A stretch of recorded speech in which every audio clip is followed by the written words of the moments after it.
అంతే. ఆదికి ఎమ్మెల్సీ స్థాయి ఇప్పుడు వార్త వస్తుంది. మీ సహచరుడు ఆదికి ఏమో నాకేం చెప్పలేదు, నిన్న కూడా కలిసా. కాదు, ఎందుకంటే పవన్ కళ్యాణ్ జనసేన నుంచి బాగా గట్టిగా ఫైట్ చేశాడు. అవును, చేశాడు. ఆదికి ఎమ్మెల్సీ ఇచ్చే అవకాశం ఉందని చెప్పేసి వార్తలు చూసాము. అది ఓకేనా? జరిగే అవకాశం ఉంటుందా? వస్తే చాలా మంచిది. ఎందుకంటే పాపం చాలా సంవత్సరాల నుంచి కష్టపడ్డాడు.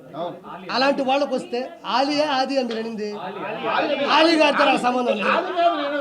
ఆది అయ్యా అలీ గారు రిజైన్ చేశారు. ఆయన వెళ్ళిపోయారండి. అలీ గారు వెళ్ళిపోయారు.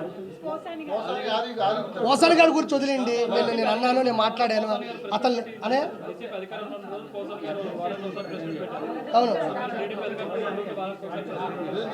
ఎవరు ఖచ్చితంగా పెడతా.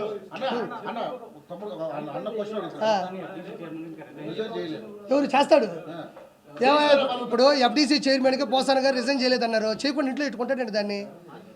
ఆ రోజు నేను మాట్లాడినప్పటి నుంచి ఈ రోజు వరకు బయటికి రాలా. బయటకు వచ్చి కనీసం ఓడిపోయిన తర్వాత అయినా ప్రజలు మమ్మల్ని ఎందుకు ఓడించారు మేము తెలుసుకుంటాం, మేము నేర్చుకుంటాం అని కూడా లేదు.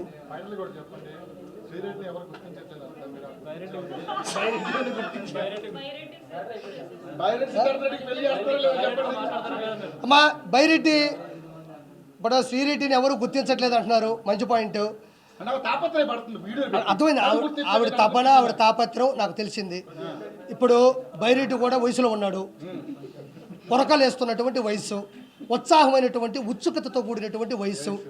కాబట్టి నువ్వు ఎలాగో వన్ సైడ్ లవ్ కాబట్టి ఓసారి ప్రపోజ్ చేయి, వెళ్ళు బైరెడ్డి సిద్ధార్థ రెడ్డి దగ్గరికి వెళ్ళు. అతను కూడా పట్టేసుకుంటారు. అతనికి ఏముంది ఇప్పుడు? ఇద్దరు కలిసి ఒకరినొకరు అర్థం చేసుకోవడమే నిజమైనటువంటి పరమార్థం. ఇప్పుడు వైఎస్ఆర్సీపీ వెళ్ళి బైరెడ్డిని పిలిపించుకొని ఇద్దరు మాట్లాడుకొని ఏమ్మా ఏంది పరిస్థితి ఏంది అనుకుంటే వాళ్ళ ఇష్టాలు వాళ్ళవి. అందరికీ వచ్చారు, అందరికీ సంతోషం. ఓం నమో వెంకటేశాయ. జై శ్రీరామ్.